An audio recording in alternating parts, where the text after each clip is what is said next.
오늘 첫 번째 순서로 야간 가슴의 통증이란 주제로 함께하고 있습니다.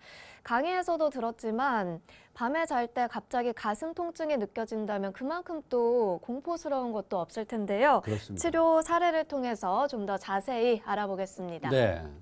가슴의 통증. 이 가슴이라는 것을 우리가 흉격이라고 그러잖아요. 흉부 이러잖아요. 이 흉이라는 게 흉측하다 이런 얘기예요. 그래서 가슴의 통증은 쉽게 보면 안 되는 거예요. 우습게 보면 안 돼요. 그런데 이 통증이 낮에도 사실은 그렇게 기분이 좋은 그런 증상이 아니지만 밤에 자다가 이런 현상이 나타난다면 더욱 심각하게 받아들여야 되고 사실은 반드시 빨리 치료해야 되는 그러한 증상 중에 하나입니다. 근데 지금 소개해드릴 여성은 64세의 여성인데 이 여성이 밤에 자다가 가슴에 통증이 오는 게 오래됐는데 이게 잘 치료가 되지 않는다고 하면서 내원했습니다. 너무 가슴에 통증이 밤에 와서 각종 검사를 해도 그 원인을 알 수가 없다는 것입니다. 그런데 생긴 모습을 보고 나타난 증상을 보고 오령산이라는 약을 투여했는데 가슴의 통증이 없어진 것입니다. 그래서 소개를 하는데요. 이 여성은 이 오령산을 쓰면서 뭐라고 얘기를 했냐면 처음에 약을 먹으면서 이러더라고요. 그 약을 대다 마른 거 아니냐고 이렇게 표현을 했습니다. 처음에는. 그래서 약을 드시러 왔어요. 가슴의 통증을 치료하러 왔어요. 이렇게 얘기를 했더니 웃으면서 가슴의 통증을 치료하러 왔는데 너무 약이 묽어서 약 같지 않아서 자기가 그런 말씀을 했다고 하면서 약을 들었는데 너무나 효과가 좋아서 오늘 소개를 하는 것입니다. 네, 박사님, 오령산이라는 한약이 가슴 통증을 완화하는 한약인가요?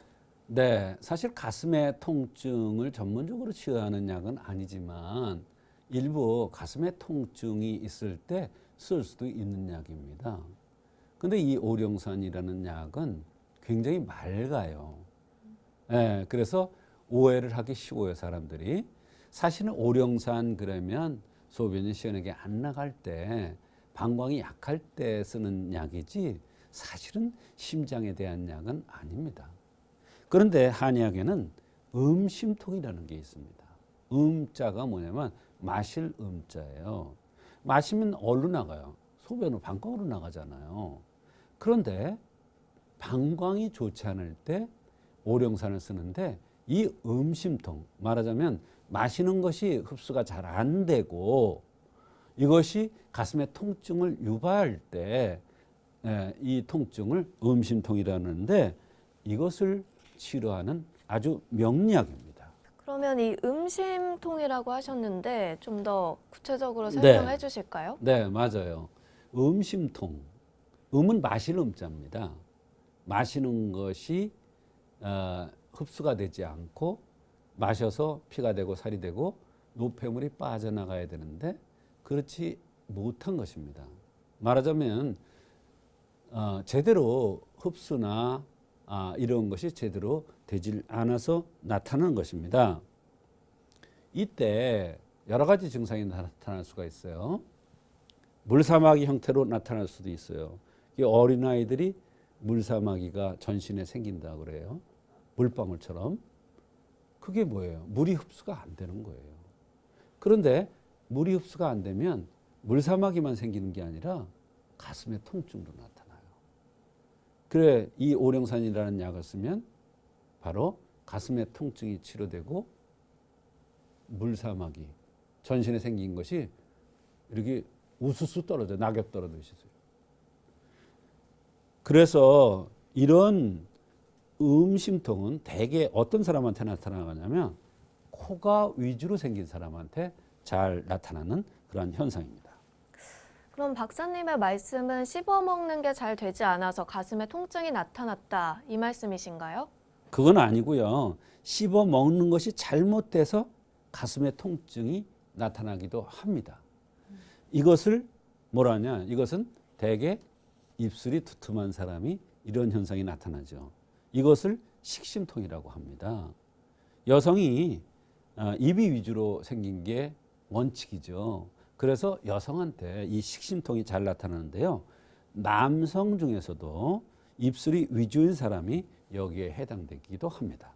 네, 그럼 환자가 호소했던 가슴 통증 자세하게 들어보고 싶네요. 네, 환자가 가슴에 통증이 오는데 이상하게 낮에도 뜨끔뜨끔하면서 가슴에 통증이 오지만 밤에 잠잘 때면 유난히 더 심하다고 하는 것입니다. 그래서 너무 공포스러워서 가족들한테 얘기해서 각종 검사를 다 했는데 아무것도 안 나오는 거예요. 치료해도 치료가 되지도 않고요. 근데 몹시 놀란 후에 가슴이 아프고 힘이 빠지고 메스껍고 앉아있지를 못하겠다고 했습니다.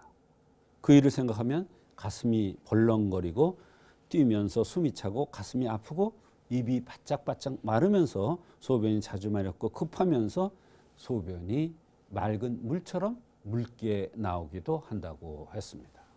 네, 증상이 이렇게 다양한데 어떤 관점에서 치료를 해주셨습니까? 네, 한의사에 의하면 환자가 여러 가지 불편한 증상을 호소하더라도 대변이나 소변에 현상이 나타나면 이것을 우선적으로 치료해 줘야 된다는 것이 한의학의 큰 원칙입니다. 그 원칙에 입각해서 치료를 한 건데요. 이 환자는 밤에 통증이 나타나는 것이 주소증이지만 소변이 자주 마렵고 급하면서 소변이 맑은 물처럼 유난히 묽게 나오고 이런 소변의 이상 현상이 나타나서 이것을 우선적으로 치료해 줘야 되겠다는 이러한 원칙하에 음심통의 명처방인 오룡산을 투여한 것인데 전신에 여러 가지 불편함까지 좋아졌던 것입니다. 네, 환자의 맥도 궁금하네요. 맥은 76, 77로 울체된 맥이 나왔는데 이것은 의미 있는 맥입니다. 마음에 무엇이 울체돼서 병이 왔다는 것을 의미합니다. 네, 치료 결과 궁금합니다. 네, 오룡산을 한제 투여한 결과 너무나 여러 가지 면에서 좋아졌는데 특히 입마름, 밤에 가슴의 통증 이런 것이 좋아지면서 그렇게 불안하고 가슴이 뛰던 공포심이 없어졌다고 했습니다. 네, 이렇게 한의학으로 가슴 통증이 치료된다는 게 참 신기합니다. 그렇습니다. 가슴의 통증이 사실은 한의학으로 치료된다는 것이 그렇게 쉬운 얘기는 아닙니다만 한의학의 치료 대원칙을 그대로 적용해서 효과가 좋아졌다는 것이 굉장히 중요한데요. 한의학의 원리를 믿고 그대로 따른 것이 이렇게 훌륭한 치료 효과가 났던 가장 중요한 요소가 아닌가 이런 생각이 듭니다.